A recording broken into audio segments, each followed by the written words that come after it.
avoir posé les bases de l'économie sociale et solidaire, nous allons enfin rencontrer les acteurs sur le terrain, enfin du concret.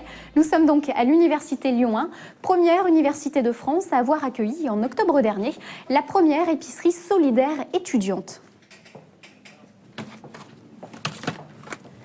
Bonjour Claire. Bonjour. Tu es étudiante en 3e année de pharmacie ici à l'Université Lyon 1 et tu t'occupes de cette épicerie sociale et étudiante, sociale et solidaire étudiante. Comment est-ce qu'un tel projet a-t-il pu voir le jour? Alors un projet comme celui-ci, on a pensé à ce projet en 2008 lors des élections du Crous où la FAGE et toutes ces associations sont assez proches des étudiants et on s'est rendu compte d'une précarité grandissante. Donc du coup, la FAGE a travaillé sur ce projet longtemps. Et il y a un an, elle l'a proposé à ces associations au niveau local. Et nous, on l'a adapté aux spécificités lyonnaises. Alors quel est l'objectif clairement de cette épicerie? D'aider les étudiants qui en ont besoin, les étudiants donc, de la classe moyenne ou les étudiants boursiers, qui n'ont pas forcément l'argent nécessaire pour se nourrir correctement 3 fois par jour. Voilà, donc le critère, le barème est autour de 7 € Alors, donc minimum par jour? Oui, non, en fait, c'est le reste à vivre doit être compris entre 2,20 € et 7 € par jour. Donc le reste à vivre, c'est ressources moins les charges divisé par le nombre de jours, donc 30, donc voilà. Est-ce que ça représente beaucoup d'étudiants potentiels sur le campus, par exemple sur ce campus de la Oui, ça représente beaucoup d'étudiants, à peu près 30%. Oui, ce qui est un chiffre quand même énorme. Donc il faut rappeler que cette épicerie est ouverte à tous les étudiants de l'agglomération lyonnaise. Mais bon, c'est ici que ça se passe, donc à Lyon 1. Comment est-ce que ça s'organise au quotidien? Comment est-ce que vous pouvez trouver ces produits qui sont derrière nous sur les étagères? Alors au quotidien, donc, il y a la banque alimentaire qui nous aide beaucoup, où une fois par semaine, on va se fournir chez eux. Donc le prix du kilo est à 0,07 centimes. La dernière fois, on est parti avec 600 kilos de nourriture, donc ça nous aide vraiment énormément.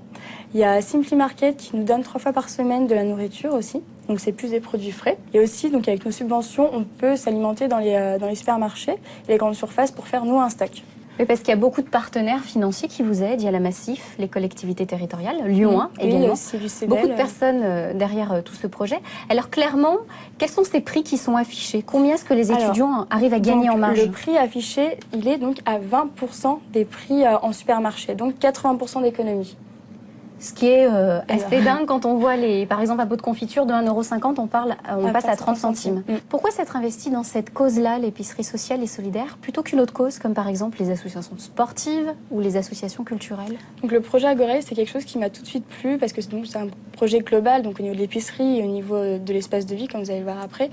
Et c'est vrai que j'ai un peu le temps, j'ai même beaucoup de temps, donc autant le rendre utile, ce temps, et le consacrer aux autres. Je trouve ça très enrichissant, très épanouissant. Merci Claire, je te laisse à l'épicerie et je vais rejoindre au foyer Géliane. Très bien, merci. Bonne continuation.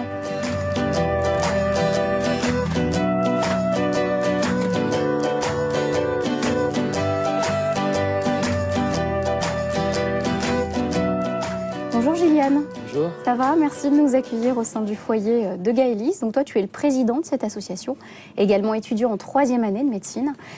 Donc Gaëlis gère cette épicerie sociale et solidaire sous le dispositif Agorae. Quel est le principe de ce dispositif? Alors en fait, l'Agorae, c'est un principe global. On a la partie épicerie et puis on a tout le reste. Donc en fait, on a remarqué qu'on avait une précarité étudiante qui grandissait au local avec nos étudiants. Et du coup, avec notre fédération nationale qui s'appelle la FAGE, on a décidé tous ensemble de mettre en place un projet global, Agorae, pour répondre à cette problématique. Et voilà, ce projet-là, on le reprend au local. Et c'est pour ça qu'aujourd'hui, on se retrouve dans la première Agorae de France. Donc il y a l'épicerie sociale et solidaire qu'on vient de voir avec Claire, mais également d'autres dispositifs, par exemple la distribution de paniers AMAP. Pourquoi avoir mis en place des paniers? Alors en fait, il y a plusieurs axes, il y a plusieurs raisons. D'abord parce que du coup, il n'y a pas que les bénéficiaires de la partie épicerie qui vont venir acheter à l'Agorae. Tout le monde va venir acheter à l'Agorae puisque les paniers AMAP sont ouverts à tous. Donc ça fait une mixité sociale et ça fait pas de stigmatisation, pas de mauvais ressenti de l'étudiant.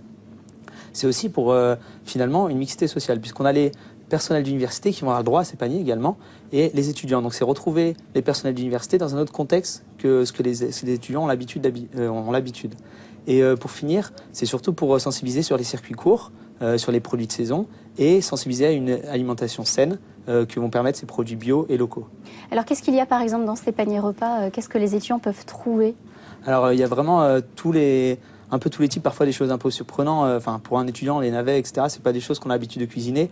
Donc on fait que les produits de saison, mais tous les produits de saison.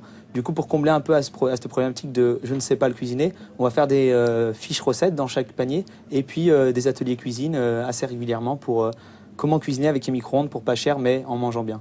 Est-ce que ça leur coûte moins cher de prendre un panier que d'aller prendre exactement les mêmes articles en magasin? Ouais, en fait, on a adapté le principe AMAP à l'étudiant. Normalement, une AMAP, on s'engage pendant 1 an. Une AMAP, on doit venir toutes les semaines. Là, cette fois, c'est Galis qui prend à son nom pour les étudiants. Et du coup, l'étudiant vient un peu quand il veut. Et en plus, il vient pour 4 ou 5 euros le panier au lieu de beaucoup plus, normalement. Alors, en dehors de ces paniers qui sont distribués, je crois, tous les jeudis, il y a aussi tous les jours ouverts ce foyer. Apparemment, vous y tenez à ce foyer. Pourquoi ? Voilà, pour nous, le projet Agorae, la partie épicerie, finalement, c'est parfois qu'un prétexte. Pourquoi ? Parce qu'en fait, ce qu'on a remarqué, c'est une solitude étudiante, souvent due à la précarité. Parce que quand on est précaire, on n'a pas les moyens de sortir, par exemple.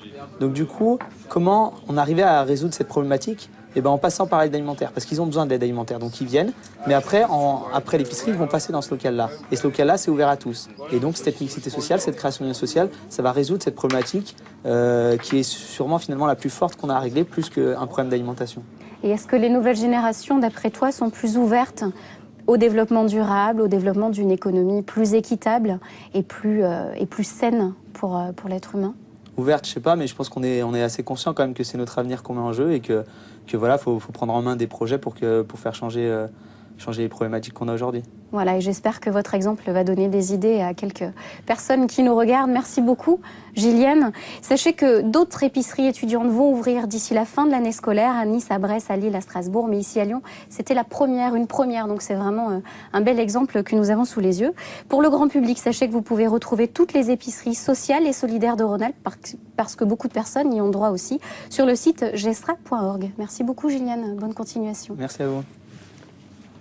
Dans la seconde partie d'Agora, nous partirons à la rencontre des habitants du Hameau des Buis, un éco-village imprégné de l'économie sociale et solidaire. Éducation, alimentation, habitation, ils font tout autrement. Comment cela est possible? Réponse dans la deuxième partie d'Agora.